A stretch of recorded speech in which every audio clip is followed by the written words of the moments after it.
Kaya na ang magaling mong papa, kumatok pa. Kayaan mo nga dyan. Galing-galing ng lalaking yan.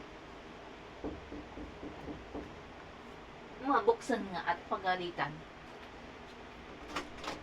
Ano? Hi, darling. Darling ka dyan? Darling. Ba't ang tagal mo? Anong oras na? Napasarap kasi yung inuman namin. Pinayagan ka na nga. Kwentuhan eh. Tapos, ganyan ka pa? Inuwi ko na nga para hindi matagalan. Inuwi? Anong inuwi? Tignan mo nga yung sarili mo. Ano kaya kung doon ka na lang sa kumpare mo? Mag-asawa na lang kayong dalawa. Ha? Mas inuuna mo pa yung kumpare mo kaysa sa akin? Oh, ano? Ano ngayon? Pinapagalitan kita dahil tingnan mo ang sarili mo. Ha? Sino ka ba? Ha? Wala ka ng ano? Wala ka ng time? Ang time mo para sa ano mo? Ngayon Ha? lang naman kami nag-inom. Kumparahin kita. Ano ba? Ayusin mo nga yung sarili mo para kang ano, bangag. Tulong tayo darling.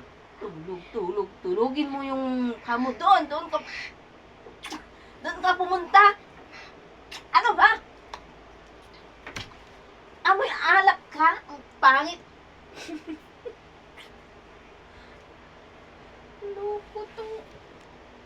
Wala nang magawa. Dapat ang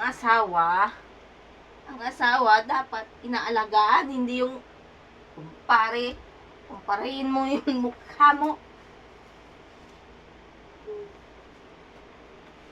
Umayos ka nga.